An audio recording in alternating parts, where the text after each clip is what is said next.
Assalamualaikum warahmatullahi wabarakatuh. Shalom, salam sejahtera, Om Swastiastu, Namo Buddhaya, salam kebajikan untuk kita semua. Perkenalkan, saya Roni Sinaga, dosen pendidikan guru pendidikan anak usia dini di Fakultas Ilmu Pendidikan Universitas Negeri Medan. Pada kesempatan ini, saya akan menyampaikan PDD UKT-PT dalam bidang pengajaran dengan menggunakan metode DIA atau Delivery, Interaction, and Assessment. Di pendidikan guru, pendidikan anak usia dini, saya mengampu mata kuliah bermain untuk anak usia dini berbasis budaya. Mata kuliah ini merupakan mata kuliah wajib bidang studi dengan bobot 3 SKS pada mahasiswa semester 3. Seperti yang kita ketahui bersama bahwa bermain merupakan aktivitas yang sangat erat kaitannya dengan anak usia dini.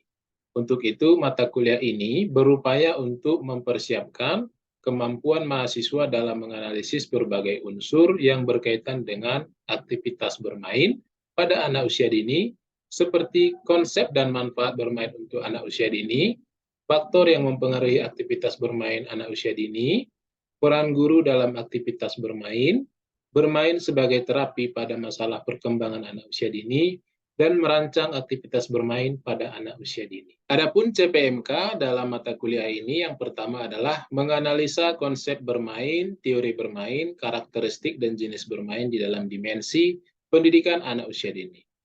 Yang kedua, menganalisa manfaat bermain terhadap perkembangan anak usia dini dari 6 aspek perkembangan anak usia dini. Yang ketiga, menganalisa perbedaan jenis kelamin, lingkungan, dan budaya anak usia dini dalam bermain. Yang keempat, menganalisis syarat lingkungan yang baik untuk anak usia dini melakukan aktivitas bermain.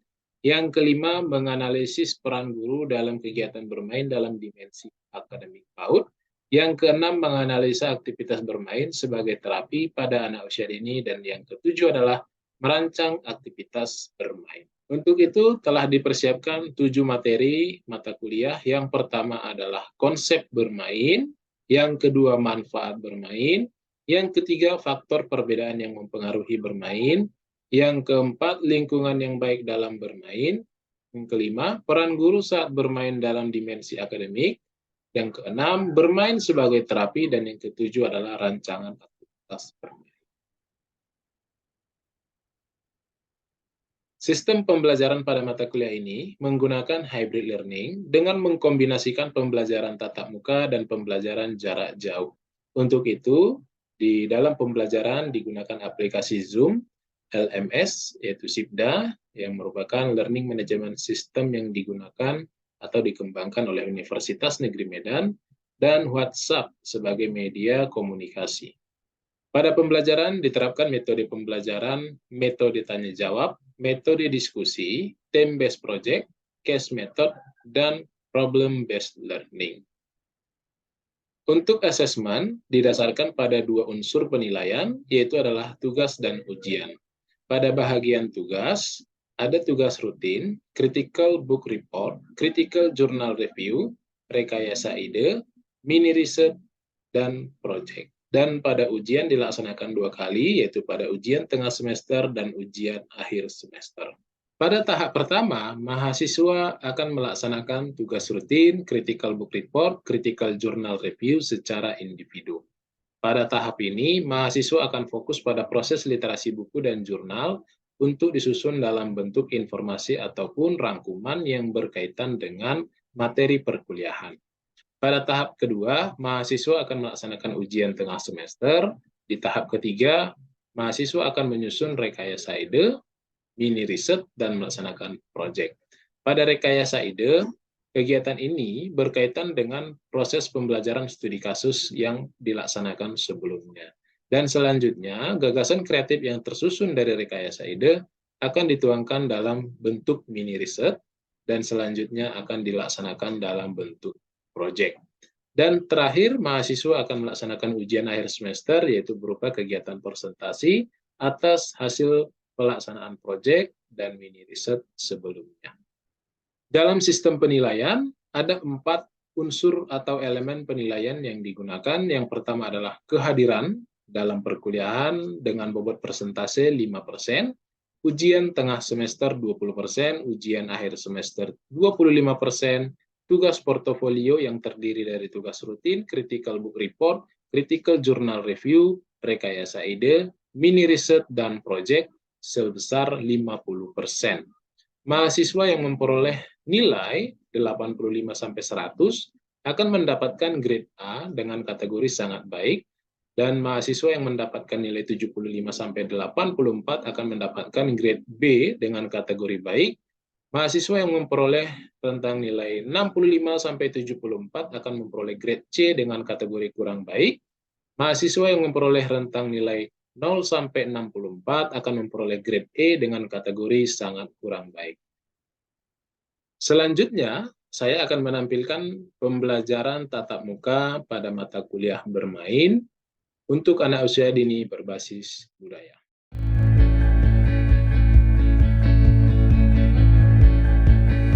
Assalamualaikum warahmatullahi wabarakatuh. Shalom, salam sejahtera untuk kita semua ya. Nah, berjumpa lagi di mata kuliah kita hari ini di pertemuan ketiga di mata kuliah bermain ya. Nah, hari ini kita akan membahas terkait yang disebut juga manfaat bermain. Ya, namun sebelumnya di pertemuan kedua, saya yakin Anda sudah saya berikan tugas dan saya yakin sudah selesai semua ya. Sudah ya? Oke, baik. Kalau sudah selesai, kita akan mulai perkuliahan kita. Yang baiknya sebelum kita memulai perkuliahan, kita berdoa terlebih dahulu. Berdoa menurut agama dan kepercayaan masing-masing dimulai.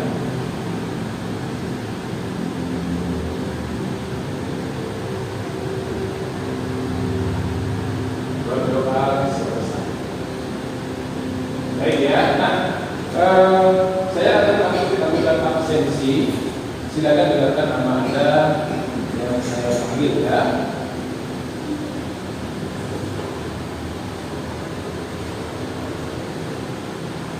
Yaya Zahra Salsabila. Hadir Pak. Nur Ainun. Kori. Ya. Saya rasa kaitannya itu adalah 6 aspek perkembangan anak usia dini ya, manfaat permainan ini. Apa yang Anda temukan dari jurnal dan buku yang kita baca terkait manfaat bermain pada anak usia dini? Ya, silakan. Baik, terima kasih Pak. Jadi manfaat bermain itu ada banyak Pak. Salah satunya dalam aspek kognitifnya. Di sini contohnya dalam bermain congklak, anak bisa menyusun atau menggambar strategi dan juga mampu meningkatkan kemampuan berhitung dalam bermain congklak tersebut. Oke ya, jadi manfaat pertama itu dari sisi kognitif ya. Berdasarkan pendapat temanmu, kognitif anak bisa berkembang dengan adanya permainan strategi seperti congklak ya, bagaimana memenangkan sebuah permainan ya. Baik, untuk yang kedua apa manfaatnya kira-kira? Ya silakan. Juga di sini saya akan menjelaskan manfaat bermain untuk motorik anak. Nah, manfaat bermain untuk motorik anak itu dapat melatih motorik kasar anak. Contohnya, ketika bermain engklek kita menggunakan satu kaki kemudian melompat. Nah, itu akan melatih otot kaki pada anak. Kemudian untuk motor yang halus anak juga dapat dilatih dengan ketika bermain puzzle. Itu akan melatih kelenturan tangannya dan juga koordinasi dengan matanya. Baik, jadi saya terima kasih. Memang benar ya apa yang disebutkan temanmu. Kalau bermain itu bahkan rasanya kalau kita bergerak ya kan, pasti dengan banyak aktivitas bergerak kita akan meningkatkan kemampuan fisik dan motorik. Ya. Oke, kita sudah menemukan 2 manfaat ya. Ada manfaat yang ketiga? Oke ya. Baik, manfaat yang ketiga yaitu dari segi aspek sosial emosional. Nah, bermain dipercaya dapat membantu anak dalam berinteraksi dengan teman-temannya yang lain. Contoh permainannya bermain peran. Dalam bermain peran, anak memilih peran apa yang dia inginkan, seperti menjadi dokter atau polisi. Dalam hal itu anak bisa berinteraksi dengan teman-teman yang lainnya, sehingga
mengundang atau memicu nilai-nilai kreativitas anak ya. Ada lagi tambahan? Oke, silakan. Terima kasih Pak. Jadi saya menjelaskan tentang aspek perkembangan anak, di mana kita tahu bahwa anak itu adalah nilai pada manual. Jadi permainan yang bisa saya ambil yang untuk perkembangan anak itu ya adalah salah satunya permainan engklek, di mana anak-anak bisa bergilir. Jadi di sini anak dituntut untuk bergilir, maka mereka tahu bahwa pergiliran dalam permainan engklek itu bisa menjadi mengembangkan nilai agama dan doa. Sisi lain yang bisa diambil yaitu membacakan cerita nabi-nabi, membacakan cerita-cerita Alkitab kepada anak yang bisa menjadi teladan bagi dirinya. Jadi kalau memang anak usia ini itu bermain yang luas ya, bahkan sampai storytelling juga merupakan aktivitas bermain ya. Jadi melalui storytelling kita bisa menceritakan terkait ya katakanlah kisah-kisah dari nabi atau kisah-kisah dari keagamaan ya atau tokoh-tokoh keagamaan yang dapat menginspirasi dan memberikan pengetahuan pada anak ya. Oke, silakan Pak Kori ya. Ini saya akan memberikan manfaat bermain dari aspek perkembangan bahasa anak, yaitu contohnya permainan kereta api. Dengan menyanyikan lagu naik kereta api, itu bisa meningkatkan perkembangan bahasa anak. Ya, dengan nyanyi-nyanyian dalam permainan akan meningkatkan kemampuan bahasa ya. Tapi saya rasa adalah dulu cerita permainan tapi tidak ada bermain ya kan. Saya rasa Anda ketika anak usia dini atau anak-anak dulu sering bermain yang namanya apa tadi Kori? Naik kereta api ya. Boleh kita coba? Boleh ya. Baik. Mungkin ayo silakan. Masih ingat kan?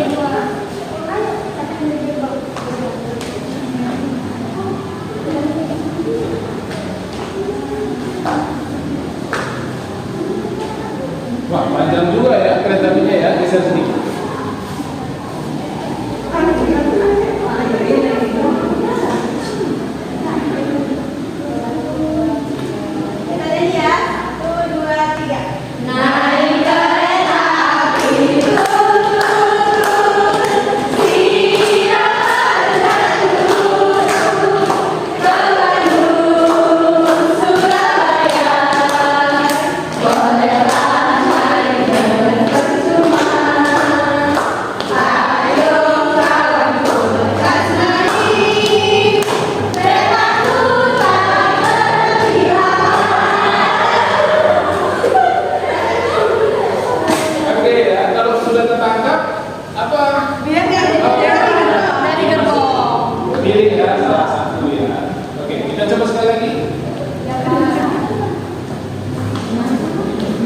Ini kayaknya kereta ini terlalu lambat ini ya.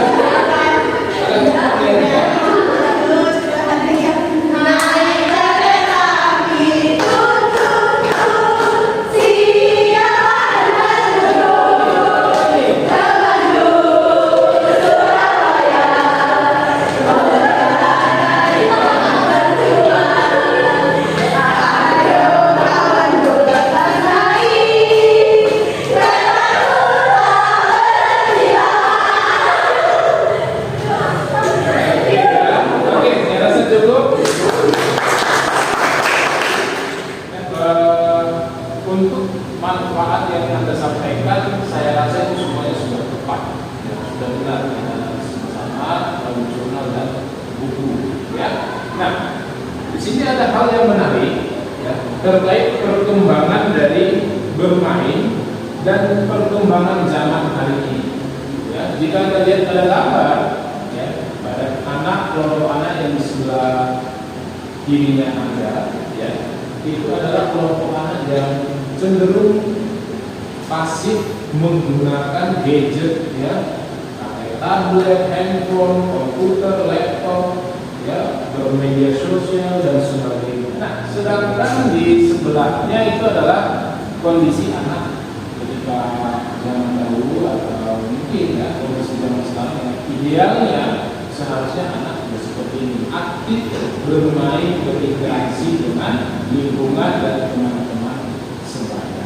Ya, nah jadi berdasarkan sebuah riset ya, yang dilakukan oleh Vasquez ya, bahwa memang sudah dibuktikan melalui sebuah penelitian bahwa anak-anak di zaman sekarang itu cenderung pasif ya, aktivitasnya itu pasif, dan lebih bahayanya itu adalah berdampak pada peningkatan kalori yang tertimbun. Nah, jadi di sini si Vasquez atau si peneliti ini menyatakan butuhnya sebuah tempat bagi anak untuk beraktivitas fisik.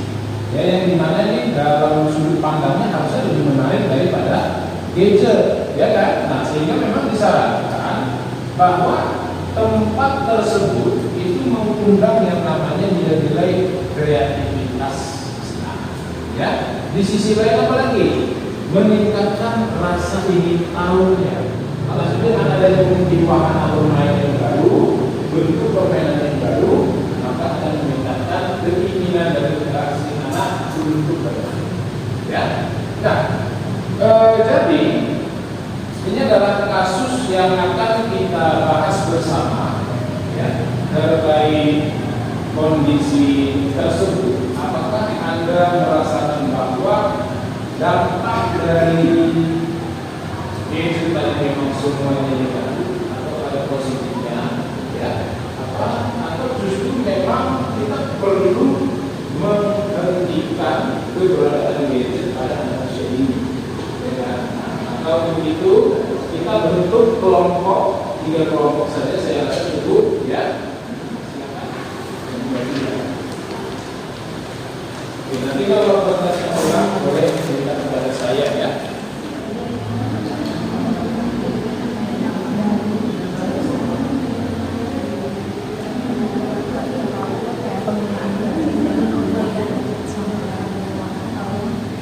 Baik, saya rasa untuk diskusinya kita sudah cukup, ya. Nah, kita akan masuk kepada sesi penyampaian pendapat dan diskusi dan jawab. Nah, untuk itu silakan kembali ke posisi semula, ya. Selanjutnya kita akan coba mengkomunikasikan apa hasil diskusi yang Anda lakukan di dalam komunikasi. Baik, siapa yang ingin memberikan pendapat pertama? Ya, silakan. Mungkin menjawab Pak, saya tidak setuju terhadap pemberian gadget pada anak usia ini yang terlalu dini. Dimana kan anak usia 0 sampai 6 tahun ini disebut masa golden age, dimana pada masa ini harusnya kita bisa memanfaatkan untuk mengembangkan aspek-aspek perkembangan secara baik dan optimal. Apabila diberikan gadget terlalu dini, itu kan memberikan dampak yang negatif terhadap anak. Anak bisa searching apa saja di media sosial, melihat apa saja. Yang kemudian ada penelitian mengatakan pemberian usia dini itu bisa katanya diawasi oleh orang tua. Tapi yang terjadi di lapangan tidak semua orang tua, apalagi orang tua yang bekerja itu tidak punya waktu untuk tetap mengawasi anaknya 24 jam dalam bermain gadget. Oke, ya, jadi temanmu ya tidak setuju, ya, karena gadget itu walaupun ada manfaatnya, tetapi justru lebih banyak negatifnya, ya kan? Dan juga pengawasan dari orang tua itu kurang bisa menggaransi tentang ya dampak yang diberikan, ya kan? Kemudian di sisi lain karena ada golden age tadi, ya, masa usia emas itu, ya. Nah, jadi memang kalau penggunaan gadget menurut teman kita bahwa sebaiknya lebih baiknya ya nanti, ya, ketika sudah agak dewasa mengerti tentang apa yang dia pakai, mainkan dan sebagainya, ya, sehingga dampak yang dia peroleh itu tidak serta-merta maksud tanpa saringan, gitu, ya, pada semuanya, ya. Baik, kita berikan tepuk tangan. Oke, kita coba dengarkan pendapat temannya yang lain. Ada yang ingin memberikan pendapat? Oke, silakan, Nak.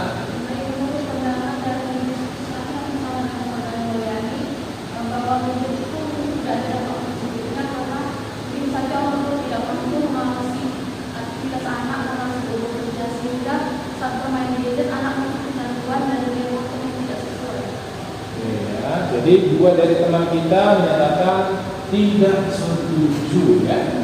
Tetapi kan perlu kita sadari ya, kalau di zaman sekarang ini kan sudah mengarah ke teknologi ya kan. Nah, jadi kalau anak-anak usia ini tidak dipersiapkan dari sekarang, ya mungkin akan ketinggalan ya kan. Apalagi kan pernah juga kita melihat seperti kelas-kelas coding ya pada anak-anak usia ini ya. Dari coding itu kan berkaitan dengan gadget dan laptop dan komputer ya. Nah, jadi kira-kira pendapatnya bagaimana? Masih setuju atau tidak setuju? Nah, coba silakan. Kalau pendapat saya sendiri Pak, kurang setuju dalam pada ini karena gadget itu kan Pak tidak selalu gratis, ada juga dampak positifnya. Mungkin dibanding dengan kontrol orang tua dan pengawasannya juga. Dan juga kan fitur HP zaman sekarang kan Pak ada kontrolnya juga Pak. Jadi saya kurang setuju dengan pendapat pada ini. Jadi kita harus tetap menggunakan gadget tapi diawasi oleh orang tua ya. Nah, jadi bagaimana dengan orang tua yang bekerja tadi? Apakah cukup dengan aplikasi misalnya seperti YouTube Kids gitu ya, termasuk orang tua gitu? Bisa ya? Nah, sekarang juga kan sudah ada juga fitur ini ya. Anak-anak ketika menggunakan gadget, orang tua tahu apa aplikasinya, ya kan? Nah, bisa juga dipantau. Oke, kita mungkin dengarkan satu lagi pendapat ya. Oh, oke, silakan. Saya setuju dalam penggunaan itu Pak. Setuju? Oke. Namun harus ada pengawasan terhadap pengawasan waktu dalam memberikan gadget minimal 1 hari sebelum. Tadi kita sudah mendapatkan pernyataan yang cukup membingungkan hati dan pikiran kita ya, bahwa teman kita ada yang setuju, ada yang tidak setuju ya. Nah, maka kesimpulannya apa yang bisa kita tarik dalam buku yang kita hari ini? Ada yang bisa menarik kesimpulan? Ayo silakan. Baik, berdasarkan apa yang telah kita alami dari teman-teman kita yang tidak setuju dan setuju, menurut saya Pak, kesimpulan yang bisa saya tarik itu bahwa gadget itu mempunyai pengaruh yang baik, positif maupun negatifnya, seperti bahwa gadget itu bisa berpengaruh untuk kesehatan atau jika berlama-lama, maka jika diberikan untuk sisi positifnya itu bisa dilakukan dengan pengawasan orang tua, penggunaan media YouTube ataupun penggunaan gadget, tapi dengan mengakses hal-hal yang baik di dalamnya, seperti bernyanyi, seperti menghitung, tapi dengan game-game dan yang lainnya. Itu mungkin sedikit saran kesimpulan dari saya. Terima kasih. Oke ya, terima kasih. Jadi memang keberadaan gadget dan teknologi itu tidak terhindarkan, ya. Jadi yang bisa kita simpulkan adalah orang tua harus menyadari bahwa keberadaan gadget penuh potensi yang berbahaya atau sifatnya negatif, namun juga ada potensi positif yang dapat membangun 6 aspek anak usia ini. Ya, nah jadi artinya manfaat dari gadget yang sifatnya teknologi atau modern itu tidak selalu negatif. Hanya saja memang orang tua berperan dan bertanggung jawab penuh atas aktivitas anak. Ya, ada yang ingin bertanya? Ya, silakan. Saya Pak, di zaman sekarang kan perkembangan gadget itu sangat berkembang, terutama pada anak usia dini gitu.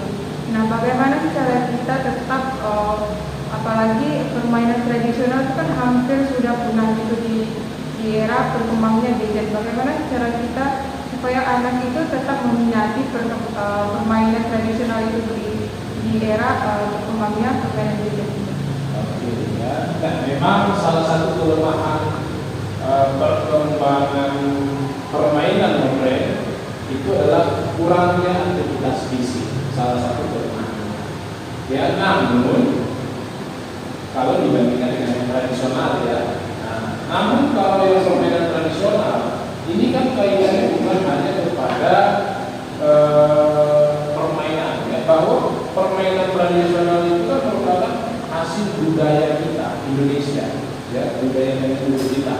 Artinya jika keberadaan permainan tradisional mulai ya hilang ya, karena memang lebih asik pula bermain dengan permainan modern, ya, maka kita memang selaku guru dan orang tua, hal yang bisa kita lakukan adalah menggariskannya. Ya. Jadi anak-anak diajak bersama bermain di dalam pembelajaran, aktivitas di rumah, ya. Nah, jangan-jangan ini di zaman kita saja banyak permainan-permainan yang sudah mulai hilang, ya kan? Kita kan mungkin banyak batu lele, layangan, ya, atau mungkin sambar pelan, ya, dan sebagainya. Saya yakin sebenarnya kalau permainan ini balikan kembali ke dunia sekarang, justru sebenarnya menjadi suatu permainan yang hidup, ya, atau permainan yang viral, ya kan, kalau istilah zaman sekarang. Seperti apa ini? Lato-lato, ya kan, salah satu. Setiap anak digang-gang, ya, di sudut rumah, lato-lato, ya, 24 jam bunyi lato-lato, ya kan. Nah, tetapi kan karena memang kita tidak pernah mengajarkan atau mengajak anak-anak bermain terkait hal yang seperti permainan tradisional, ya memang akan terus. Kalau dari anaknya sendiri, ya saya sudah perhatikan di lingkungan sekitar bahwa anak-anak itu sebenarnya ada rasa titik jenuh pada gadget, dan dia akan berhenti dari gadget dan ingin bermain yang fisik, berlari-larian, lompat-lompatan, ya, bercanda, berteriak, segala macam. Ya, nah, jadi selain itu, ya, upaya dari guru dan orang tua, pemerintah juga sudah menetapkan sebuah organisasi yang dapat membantu pelestarian budaya kita dari sisi permainan tradisional. Namanya itu adalah KPOT, ya, Komisi Permainan Olahraga Tradisional Indonesia. Teman semua, kita pada minggu ketiga, saya rasa sudah selesai hari ini. Kita akan lanjutkan pada minggu depan untuk membahas terkait faktor lingkungan, budaya, dan jenis kelamin terhadap berlingkungan. Nah, maka dari itu seperti biasa, ya, dalam modalitas tugas kita CDR, ya, Technical Report dan Technical Journal Review, ya, silakan Anda catat di sana bahwa ada tugas terkait hal materi minggu depan. Itu adalah menemukan atau mencari konsep atau bentuk hubungan antara faktor lingkungan, budaya, dan jenis kelamin terhadap bermain. Ya, nah, seperti biasa, ini nanti akan kita bahas dalam bentuk studi kasus. Ya, baik. Nah, untuk pertemuan kita di minggu ini, saya rasa kita sudah cukup. Ya, terima kasih untuk perhatian dan kehadiran hari ini. Ya, semoga di pertemuan minggu depan kita semua bisa berkumpul dalam keadaan sehat. Ya, baik. Demikian pertemuan kita hari ini, kita tutup dengan berdoa. Berdoa sesuai ajaran dan kepercayaan masing-masing.